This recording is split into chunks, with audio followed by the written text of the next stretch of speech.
নির্বাচনের মনোনয়ন জমা দেওয়া হয়েছে, যাচাই বাছাই চলতেছে। আমরা অনেকেই যে জাতীয়তাবাদী ফ্রন্টের কথা বলতেছিলাম, সেই ফ্রন্ট গঠিত হয়েছে আলহামদুলিল্লাহ। এই ফ্রন্ট তৈরির কাজটা সহজ ছিল না, আপনারা খেয়াল করেছেন। শেষ পর্যন্ত এনসিপির কিছু নারী নেতৃত্ব আখেরি ঝামেলা তৈরি করলো। এটা নিয়ে আর একটা এপিসোড করবো আমি। এটা জাতীয় ইস্যু নিয়ে আমরা কাজ করতেছি, আর হুদায় কিছু আজাইরা ইস্যু নিয়ে আমাদের পুরো প্রসেসটাকে বাগড়া দিয়ে নষ্ট করার চেষ্টা করেছে। ফ্যাসিবাদ বিরোধী কঠিন কষ্টকর রাজপথের সংগ্রামে যারা অংশগ্রহণ করেনি, তেমন চালাক চতুর মানুষদের আইনে উচ্চ পদে বসাইলে কি পরিণতি হয় সেটা এনসিপি হারে হারে টের পেতেছে। আমাদের কথা তো আগে শুনে নাই। এখন অনেকে কইবেন উচ্চ শিক্ষিত লোকেরা না আসলে রাজনীতি কেমনে পাল্টাইবে। হ্যাঁ ভাইজান, এটা একটা ট্র্যাপ। রাজনীতি কর্পোরেট জব না, রাজনীতি ইউনিভার্সিটির মাস্টারি না, রাজনীতি ডাক্তারি করে না, ইঞ্জিনিয়ার করে না, ইউনিভার্সিটির ফ্যাকাল্টি না, উচ্চশিক্ষা রাজনীতির বিকল্প না। রাজনৈতিক বৈধতা আসে ত্যাগ, ঝুঁকি, জনগণের সঙ্গে লড়াই করে জনগণের মন, জনগণের চেতনাকে ধারণ করার মধ্যে দিয়ে। আপনি জ্ঞানে, আপনি দক্ষতায় আকাশে উঠে গেছেন, কিন্তু আপনার মানুষ এইখানে আছে মাটিত। আপনার মাটিত নেমে আসতে হবে এবং মাটির কথা কইতে হবে। মনমোহন সিং ছিল না ওই যে ইন্ডিয়ার প্রাইম মিনিস্টার, কেমব্রিজ, অক্সফোর্ড, এগুলো মেলা কিছু ভেজে খেয়েছে, বিশ্বমানের অর্থনীতিবিদ, কিন্তু রাজনীতি থেকে, আন্দোলন থেকে গড়ে আসেনি। প্রাইম মিনিস্টার হয়েছে পার্টির নির্বাচিত নেতা হিসেবে না, একটা এলিট কনসেনসাসের মাধ্যমে। কি হইল? প্রধানমন্ত্রী রাজনৈতিক নেতৃত্বহীন নির্বাহী পদে পরিণত হইল। নির্বাচিত সরকার থাকলেও রাজনৈতিক সিদ্ধান্ত অন্য জায়গায় নেওয়া হইতে থাকে, ফলে শুধু কংগ্রেসের হোগা মারেনি। ও আচ্ছা, এডিটার সাহেব মানা আছে, এডিটার সাহেবের মানা আছে, মুখ খারাপ করা যাবে না। আচ্ছা ঠিক আছে, তো এই মনমোহন সিং এর দুর্বল নেতৃত্ব বিজেপির উত্থানের ক্ষেত্র তৈরি করেছিল। প্রফেসর ইউনূসকেও দেখেন, উচ্চশিক্ষিত, রেসপেক্টেড, সৎ, কিন্তু একটা অতি দুর্বল শাসন উপহার দিল আমাদেরকে। এলিট, টেকনোক্র্যাট, এই যে রাজনৈতিক শর্টকাট, এইটাতে গণতান্ত্রিক ক্ষয় হয়। যাই হোক, এবার আসেন এই জোটের নির্বাচনে বিজয় পাইতে হইলে কি করতে হবে, এটা আমাদের বোঝা লাগবে, তাই না? আসেন বুঝে দেখি। 11 একটা প্ল্যান থাকতে হবে, প্ল্যান। বাংলার লুথার কিং কইছে আই হ্যাভ এ প্ল্যান। তাহলে এই জোটের প্ল্যান কি? বাংলার মার্টিন লুথার কিং উনার প্ল্যান না কইলেও এদের প্ল্যানটা কওয়া লাগবে। আমি তো সেলস এন্ড মার্কেটিং এর লোক, আমি যে কোনো পরিকল্পনা আমার মার্কেটিং কমিউনিকেশনের ভাষায় করবে চাই। মার্কেটিং কমিউনিকেশনে ব্যবহৃত একটা স্ট্র্যাটেজিক শর্টের নাম হইতেছে কিস, KISS। সুম্মা না কলে, সুম্মা না, তাহলে keep it simple and stupid. Jamaat বিরোধীরা জামাতের আমিরকে আবার সুম্মা শফিক কয় আর কি, ওই কিস না। তো যাই হোক, এটা মার্কেটিং, এটার মানেটা কি? মানেটা মেসেজ হবে সহজ, এটা খুব কোর কথা থাকবে, এক নজরে বোঝা যাবে। এটা কেন ব্যবহার করা হয়? কারণ মানুষ তো পড়ে না, স্ক্যান করে, বিশ্লেষণ করে না, অনুভব করে, তুলনা করে না, শর্টকাট নেয়। তাই জটিল ভাষা কেউ শুনে না। যেমন ধরেন অ্যাপেলের কোর কিস মেসেজ কোনটা? Think different. নাইকির জাস্ট ডু ইট। এডিডাসের ইম্পসিবল ইজ নাথিং। ঠিক এইরকম খুব সিম্পল প্ল্যানিং দিয়া কইতে হবে we have a plan. Plan সহজ হইলেও আমার এপিসোড করলে সহজ না, কারণ এই প্ল্যান নেওয়া হয়েছে সেটা তো ব্যাখ্যা করা লাগবে, তাই না? তো আর বুঝাতে হবে কেন এই প্ল্যান বাংলাদেশের জন্য সবচেয়ে ভালো।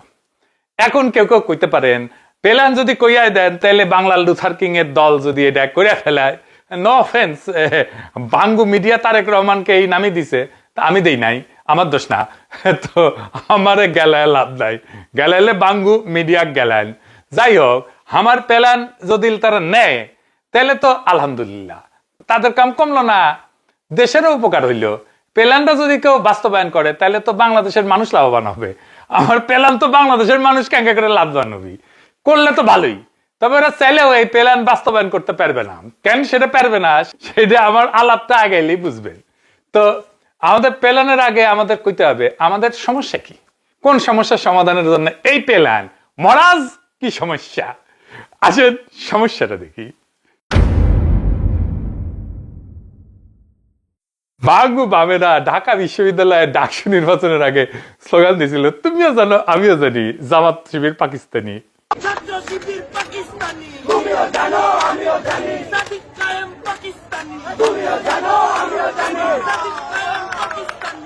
শুনে চাও তো? ঠিক এইভাবে বাংলাদেশের সমস্যাগুলা আপনিও জানেন, আমিও জানি, কিন্তু যেটা জানি না সেটা হইতেছে এই সমস্যাগুলার গোয়া এডাই একটাই একটাই একটাই মেলা গোয়া না, রসুনের মতো। আজকে আমি অঙ্ক কইসা দেখাই দিব সমস্যাগুলো কিভাবে একে অন্যের সাথে যুক্ত, কিভাবে এই সমস্যার রসুনের গোয়া একটাই। এটিতে সে মাইন্ড করলো না এটি গোয়া খাওয়াতে, যাই হোক এটা এটা স্যাংশন পেলাম।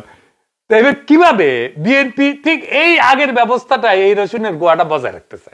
বাংলাদেশের মূল সমস্যা মূলত চারটা: দারিদ্র, দুর্নীতি, বেকারত্ব, ভারতীয় আধিপত্য। এই সেটটাই আসলে আওয়ামী ফ্যাসিবাদের জন্ম দেয়।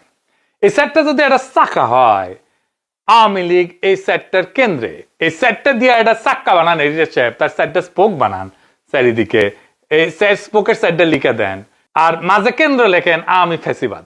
এবার আসেন দেখি কেন এই সেটটার সমস্যা একে অন্যটার সাথে যুক্ত, মানে দুর্নীতির সাথে কেমনে ভারতীয় আধিপত্য যুক্ত।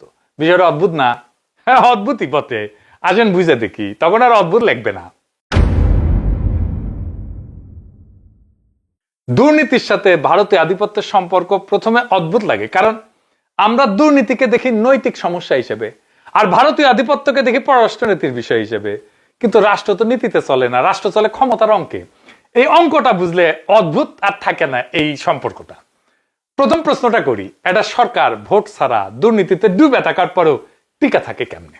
টিকে থাকার তো কথা না, কারণ তার রাজনৈতিক বৈধতা তো নাই। কিন্তু সে বৈধতার একটা বিকল্প উৎস খুঁজে নেয়। এখানেই ইন্ডিয়া শর্ট করে ঢুকে পড়ে। যেই সরকারের জনগণের কাছে গ্রহণযোগ্যতা নাই, সেই সরকার জনগণের দিকে তাকায় না, সেই সরকার তার বৈধতার জন্য বাইরের দিকে তাকায়। বাইরেটা হইতেছে ইন্ডিয়া। বাইরের স্বীকৃতি, বাইরের নিরাপত্তা, বাইরের সিগন্যাল, বাইরের রাজনৈতিক সাপোর্ট, বাইরের কূটনৈতিক সাপোর্ট, এইগুলা তার জন্য লাইফ লাইন হয়ে দাঁড়ায়। তাই হয়েছে ইন্ডিয়া হাসিনারে রাজনৈতিক আর কূটনৈতিক সাপোর্ট দিয়ে টিকায় রাখিছিল। দৌড়ানি পালানোর পরেও তারই আশ্রয় দিছে। এই জায়গাটার নামই হইতেছে ভারতীয় আধিপত্য। এটা কোনো ট্যাঙ্ক পাঠায় করে না, এটা কোনো সরাসরি শাসন না। এটা হইল বাংলাদেশের ক্ষমতায় কে থাকবে সেই প্রশ্নের উত্তর থাকে আমাদের কাছে না, দিল্লির কাছে। সেই লোক, সেই দল, সেই নেতা দিল্লির কাছে গ্রহণযোগ্য কিনা, এই হিসাব। তো ইন্ডিয়া তো এমনি এমনি সাপোর্ট দেয় না। সাপোর্ট দেয় কি নিয়ে? তার বিনিময় তো কিছু নেয়, ব্যবসা নেয়। সাপোর্ট দেয় মিলিটারির নির্বীর্য কইরা সাপোর্ট নেয়, সাপোর্ট দেয় ইন্ডিয়ানদের চাকরি নিয়ে সাপোর্ট দেয়, সাপোর্ট দেয় নদী শুকায় মাইরা সীমান্তে হত্যা কইরাও বিনা চ্যালেঞ্জে আন্তর্জাতিক ভাবে থাকার বিনিময়ে এই সাপোর্টটা দেয়। সাপোর্ট নেয় বাংলাদেশের মধ্যে দিয়া বিনা পয়সায় ট্রানজিট নিয়ে, সাপোর্ট নেয় বন্দর ইউজ কইরা 7 সিস্টারে মালামাল পাঠায় বিনা পয়সায় প্রায়, সাপোর্ট নেয় চিকেন নেককে সুরক্ষিত রেখা, সাপোর্ট নেয় কোনোভাবে বাংলাদেশের সাথে চীনের দ্বিপাক্ষিক সম্পর্ক যেন তৈরি না হয়, এটার গ্যারান্টি দিয়া। এখন প্রশ্ন আসে, এটার সাথে দুর্নীতির সম্পর্ক কোথায়? এইখানে হইতেছে আসল কানেকশন। আসেন সেই জায়গাটা দেখি। যেই সরকার বাইরের শক্তির উপরে টিকে থাকে তার জনগণের কাছে তো জবাবদিহি করার দরকার পড়ে না। ভোটের ভয় নাই, জনমতের ভয় নাই। কিন্তু বাইরের দুনিয়া তো তারে ইন্ডিয়া দিয়ে ম্যানেজ করলো, কিন্তু ভিতরের সমাজ সেটারে কিভাবে ম্যানেজ করবে? সেই ভিতরের জনগোষ্ঠীকে ম্যানেজ করে রাখতে রাষ্ট্রের সম্পদ ব্যবহার করে। কেমনে? তো এই কথা শুনলে যে রাষ্ট্রের সম্পদ ব্যবহার করতেছে, এটা শুনলে মনে হয়, অনেকে মনে করে যে মন্ত্রী টাকা চুরি করে, নেতা ঘুষ খায়। তা তো করেই, কিন্তু এইটা উপরের স্তর। এর আসল খেলা অনেক নিচে। রাষ্ট্রের সম্পদ এইখানে জনগণের সম্পদ হিসেবে ব্যবহৃত হয় না, ব্যবহৃত হয় ক্ষমতা এটা কিভাবে টিকে থাকবে সেইটার একটা অস্ত্র হিসেবে। প্রথমে দেখেন রাষ্ট্রীয় সম্পদের নিয়ন্ত্রণ কার হাতে যায়? যখন সরকারের রাজনৈতিক বৈধতা দুর্বল, সে তখন জনগণের উপরে তো ভর করতে পারে না, সে তখন রাষ্ট্রের 3টা গুরুত্বপূর্ণ জায়গা নিজেদের দখলে আনে। কোন কোন জায়গা? ব্যাংক আর আর্থিক প্রতিষ্ঠান, লাইসেন্স, টেন্ডার, তারপরে রেগুলেটরি ক্ষমতা, 3 নাম্বার হইতেছে আইন প্রয়োগ এবং ছাড় দেওয়ার ক্ষমতা। এগুলো হলো রাষ্ট্রের সবচেয়ে শক্তিশালী সম্পদ। এইটার জন্যই ক্ষমতায় যাওয়ার জন্য সবাই দেওয়ানা। এই জিনিস দিয়ে টাকা তৈরি হয় না, কিন্তু এটা দিয়ে ক্ষমতা তৈরি হয়। দ্বিতীয় ধাপে এই সম্পদ দিয়া সে আনুগত্য কেনে। ফলে কি হয়? ব্যাংক লোন যায় রাজনৈতিক ঘনিষ্ঠ গ্রুপে। আপনি তো জানেন কেমনে ব্যাংকের লোন গেছে, কারা পাইছে। খেলাপি হইলেও মামলা হয় না। দেশে খেলাপি ঋণ কেন এত বেশি? সবগুলো ব্যাংক প্রায় ধ্বংস হওয়ার পর্যায়ে আছে। টেন্ডার যায় নিজের লোকের কাছে, কর্মকূপ পায়, স্ট্র্যাটেজিক ব্যবসা। এস আলমের 3000 কোটি টাকার বেশি কর্মকূপ করেছিল 1 বছরে হাসিনা। দেখেন, শুধু তাই না, 2320 কোটি টাকার ব্যাংকের সুদ এটা ময়কুব করে দেয়, বাংলাদেশ ব্যাংকে দিয়ে চাপ দেওয়া হয়। দেখেন তো এইখানে শুধু রাষ্ট্রের টাকা চুরি হয় না, শুধু রাষ্ট্রের ভবিষ্যতের সম্পদ বন্ধক রাখা হয়। ব্যাংক বাজাইতে মূলধন দেয় না, এটি কি? আপনার আমার ট্যাক্সের টাকা যেটা ভবিষ্যতে আসবে সেটা দিয়ে দেয় সরকার। আপনার আমার ভবিষ্যতের টাকা দিয়া এই লুটপাটের ফলে দুর্বল ব্যাংকগুলোকে বাঁচায়। মানে আপনার আমার টাকা চলে গেল, এটাই ক্ষমতা টেকায় রাখার বিনিময়। তৃতীয় ধাপে কি হয়? প্রশাসন, আইন ব্যবস্থাকে ঢাল বানানো হয়। রাষ্ট্রের সম্পদ মানে শুধু টাকা না, রাষ্ট্রের সবচেয়ে বড় সম্পদ হইল আইন আর প্রশাসন। যে সরকারি টিকে থাকতে চায় সে নিজের লোক বানায়, তার একটা অনুগত আমলাতন্ত্র বানায়, ব্যুরোক্রেসি বানায়। এই ব্যুরোক্রেসি আপাদ মস্তক করা বাংলাদেশের। আপনি 100-এ একটা অনেস্ট অফিসার খুঁজে পাবেন কিনা জানি না। সবার প্রচুর সম্পদ, বিদেশে সেটেল করে। এতই সোজা বিদেশে সেটেল করা, এত টাকা বেতন পায়। ওরা যেই টাকা বেতন পায় মাসে, ওই টাকা 7 দিনে খরচা হয়ে যাবে। 7 দিনে যে কোনো মিডল ক্লাস ফ্যামিলি 7 দিনে খরচা হয়ে যাবে ইউরোপে আসলে। আর ও যেই টাকা রিটায়ারমেন্টের বেনিফিট পায়, ওই টাকা দিয়ে সে 1 বছরও চলতে পারবে না। তাহলে বিদেশে বাড়ি হয় কেমনে ওদের? এরা দুর্নীতির অবাধ লাইসেন্স পায়, বিনিময়ে সে প্রশাসনকে দলের কাজে লাগায়, ভোট কারচুপিতে লাগায়, দমন পীড়নে লাগায়। এই যে 900 ভোট, ফাঁকা মাঠে ভোট, এটা কারা করিছে? এই প্রশাসন। এখনো প্রফেসর ইউনূসের সরকার যে প্রশাসনের উপর ভর করে আছে, এই প্রশাসনই করিছে। এরা এখন লাইন লাগাচ্ছে তারেক রহমানের পিছে। এই যে দেখেন, তারেক রহমান আসছে, বাংলাদেশ কাঁপিচ্ছে, উঠে গেছে 2 আমলা। এর ছবি আরো আছে। এই যে মিনারা নাজমিন স্বরাষ্ট্র মন্ত্রণালয়ে, এটিতে সে আবার দেখে দেন না তার ফেরেন লিস্টে ওয়াগারে পদ বালক, দেখি যাও, কানেকশন গুলো দেখি যাও।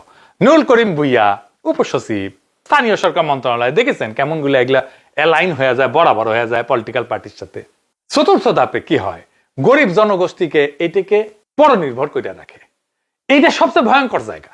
যখন চাকরি নাই, আয় অনিশ্চিত, তখন মানুষ নাগরিক থাকে না, মানুষ হয়ে যায় নির্ভরশীল। রাষ্ট্র তখন ত্রাণ দেয়, ভাতা দেয়, বিশেষ অনুদান দেয়। এইগুলো কিন্তু কল্যাণ রাষ্ট্রকে বলে ভুল করেন না, এইগুলো হইতেছে ভোট ম্যানেজমেন্ট টুল। বিএনপি দেখেন না, ফ্যামিলি কার্ড দিতেছে বলে প্রতিশ্রুতি দিতেছে, মাসে মাসে টাকা দিবে নাকি পরিবারকে। যারা স্বাবলম্বী না, তাদের জন্য একটি কার্ড দিবেন। এই কার্ডের নাম হচ্ছে ফ্যামিলি কার্ড। এই ফ্যামিলি কার্ড প্রত্যেকটা মহিলার হাতে হাতে থাকবে। এই ফ্যামিলি কার্ড দিয়ে 2000 থেকে 2500 টাকা আপনারা প্রতি মাসে আনতে পারবেন সরকারিভাবে। আমরা সেই জন্য মায়েদের হাতে এটা দিতে চাই। মা এই অর্থটা দিয়ে তার সন্তানদের স্বাস্থ্য যেরকম খেয়াল রাখতে পারবে, একই সাথে সে তার লেখাপড়া, বাচ্চাদের লেখাপড়ার দিকে মনোযোগ দিবে। আপনাদের জন্য ফ্যামিলি কার্ড করা হয়েছে। ফ্যামিলি কার্ড এটা নির্বাচনের পরে প্রত্যেকটি পরিবারকে একটা করে ফ্যামিলি কার্ড দেওয়া হবে। বৈষম্যহীন বাংলাদেশ বিনির্মাণ করার জন্য আমরা নিয়ে আসছি ফ্যামিলি কার্ড। মিনিস্টার ওয়াইফও যদি মনে করে যে আমি সেটা ইউজ করতে চাই, ইউজ করতে পারবো। বিএনপি প্রত্যেকটা পরিবারে একটা করে ফ্যামিলি কার্ড দিবে এবং এই ফ্যামিলি কার্ডটা থাকবে মায়ের নামে। ওই পরিবারের মায়ের নামে ফ্যামিলি কার্ডটা থাকবে। ফ্যামিলি কার্ডটার অনেক উপকারিতা আছে, উপকারিতাগুলো আগে শোনেন। সেটা হলো যে মায়ের নামে ফ্যামিলি কার্ড দিয়ে মা রেশনের দোকান থেকে চাল, ডাল ইত্যাদি কিনলে, যদি মা 20,000 টাকার দ্রব্যাদি কিনে, তাহলে সেখানে সরকার 10,000 টাকার ভর্তুকি দিবে। বাড়ি বাড়ি ফ্যামিলি কার্ড হবে, মানে একটা কার্ড হবে মহিলাদের নামে। তারা যতদিন বাঁচবে 6 থেকে 8,000 কোটি টাকা, এটা যতদিন আপনি বাঁচবেন ততদিন। আপনারা কি সবাই বলতে পারবেন যে ফ্যামিলি কার্ডটা কি হবে? আপনার কার্ড ছিল, এমপি ছিল, মন্ত্রী ছিল, চেয়ারম্যান ছিল, মেম্বার ছিল, এই ধরনের উদ্যোগ কেউ নেছে?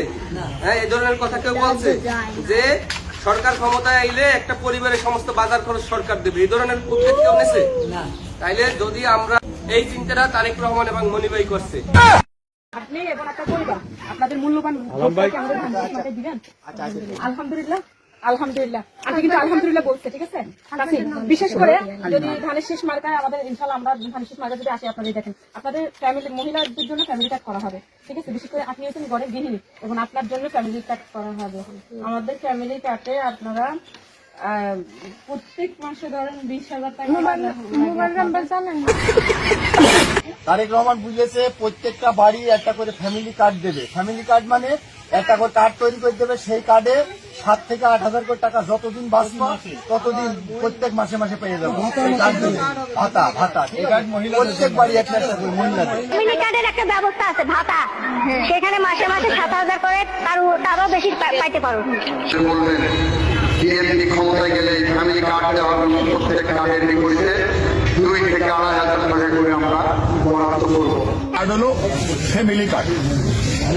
এই যে এরকম একটা নমুনা, এরকম 50 লক্ষ কার্ড দিব। এটা যদি প্রত্যেক মাসে 50 লক্ষ থেকে 1 কোটি পরিবারকে আমরা রাষ্ট্রের পক্ষ থেকে সরকারি একটা সাহায্য বা প্রণোদনা আমরা পাঠাবো। তার সঙ্গে তারেক রহমান ইতিমধ্যে ঘোষণা করেছেন বাংলাদেশের 50 কোটি লোকেরকে ফ্যামিলি কার্ড দেওয়া হবে। জামাতকে কখনো ভোট দিস না, আওয়ামী লীগকে আমাদেরকে ভোট দে, আমরা তোদেরকেও হারুন ভাইকে বলে তোদের সবাইকে ফ্যামিলি কার্ড করে দেবো। তারেক রহমান বলেছে আমরা এইটা বাংলাদেশের 2 কোটি ফ্যামিলি, 2 কোটি কার্ড পর্যায়ক্রমে সবকে দিবে। ফ্যামিলি কার্ড দেখছেন, এই ফ্যামিলি কার্ড এই ভবিষ্যতে বিএনপি ক্ষমতায় গেলে 50 লক্ষ ফ্যামিলি কার্ড তারেক রহমান সাহেব দেবেন। এই পরিবারের 50 লক্ষ পরিবার বিএনপি ক্ষমতা আসার 6 মাসের মধ্যে 50 লক্ষ পরিবারকে দেবে।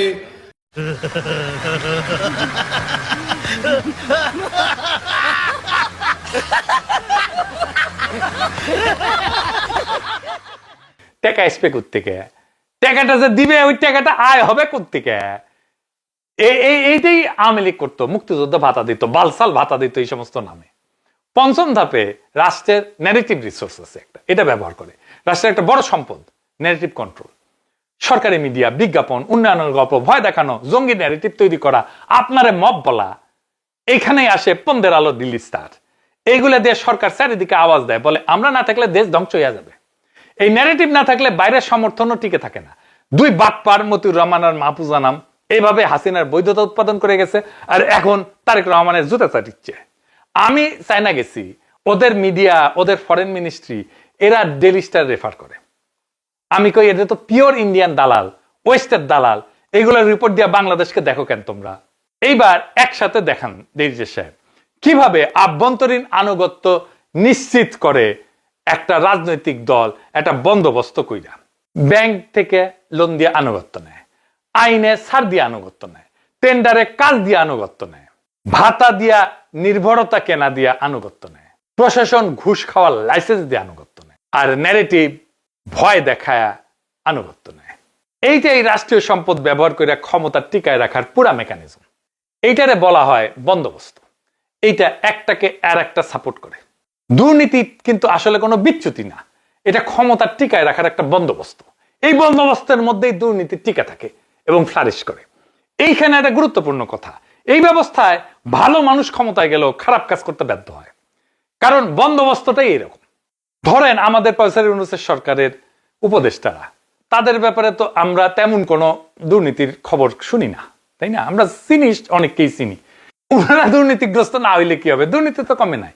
এই জন্যই শুধু নেতা বদলাইলে বদলায় না, বন্দোবস্তটা না ভাঙলে এই দুর্নীতির চক্র ভাঙা যায় না। রাষ্ট্র আবার একই কাজ করে। এইখানে দুর্নীতি কোনো ব্যতিক্রম না, দুর্নীতি একটা শাসন পদ্ধতি হয়ে দাঁড়ায়। দুর্নীতি দিয়ে নিজের লোক পোষে, বিরোধী দল কেনে, প্রশাসন নিয়ন্ত্রণ করে, ব্যবসায়ীদের লাইন ঠিক রাখে, আর এই কাজটা করতে সবচেয়ে কাজে লাগে কারা? এটাই হইতেছে আসল পয়েন্ট, আসল জায়গা। এই জায়গাটা ধরতে পারলে, এই সিস্টেম করলে, এই সিস্টেমে চাপ দিতে পারলে আপনি পুরা বন্দোবস্ত ভেঙে দিতে পারবেন। এই দুর্নীতির আসল চাকা, মূল জায়গাটা কারা? এইটা হইতেছে বিগ ক্যাপিটাল, বড় পুঁজি। কারণ বিগ ক্যাপিটাল বড় লোন নেয়, বড় ছাড় চায়, বড় ডিল করে। সরকারের এখানে সাপোর্ট লাগে, রেগুলেটরি সাপোর্ট লাগে।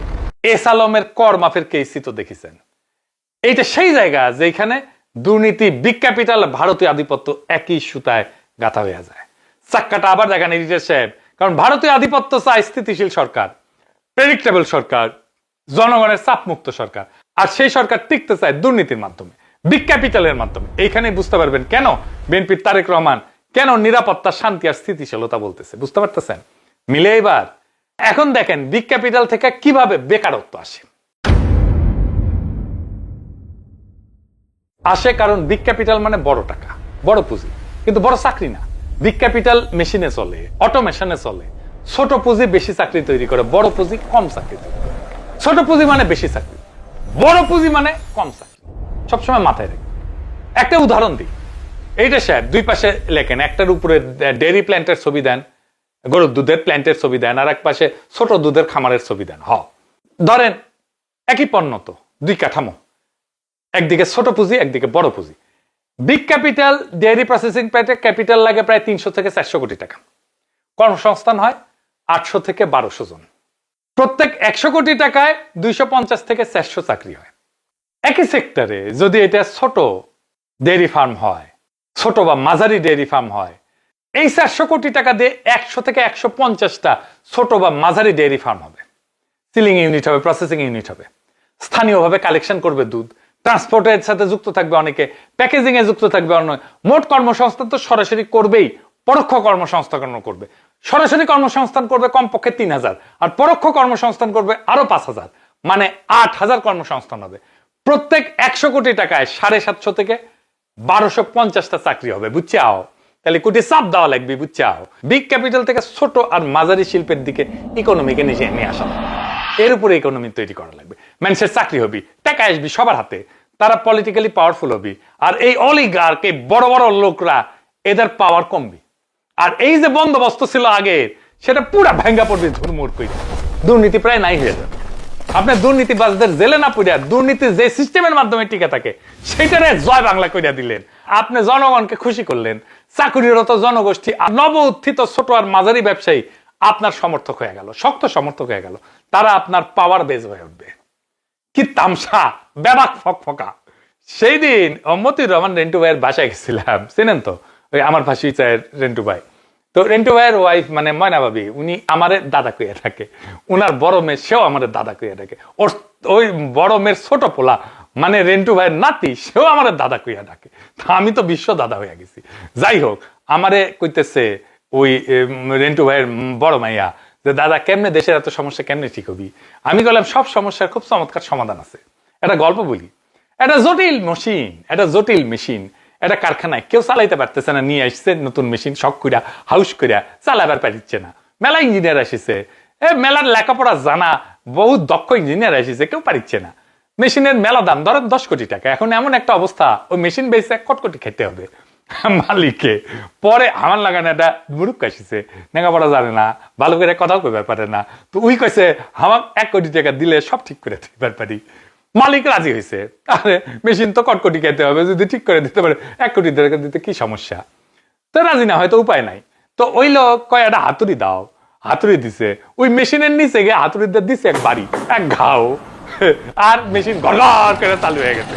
এটা সাহেব মেশিন চালাও সাউন্ড দেন আছে। তো মালিক এখন গা মুসরামুসরি করে, কয় এটা হাতুড়ির বাড়ির দাম কেমনি 1 কোটি টাকা হয়? এটা তো বেশি হয়ে গেল। তো ওই মূর্খ মেকানিক কয় যে হাতুড়ির বাড়ির দাম 1 টাকা, কিন্তু কোনটি বাড়ি দেওয়া লাগবি এটা জানার দাম 99,99,999 টাকা, বুঝেছাও? তো বিএনপির জামাই কোটা বুদ্ধিজীবী কইছে জামাত পুরো আনপ্রিপেয়ার্ড, কোনো প্ল্যানিং কিছু নাই। ওখানে প্ল্যানিং আছে, ওখানে প্ল্যানিং খুলে তো দেখে দিলাম প্ল্যানিংটা কি।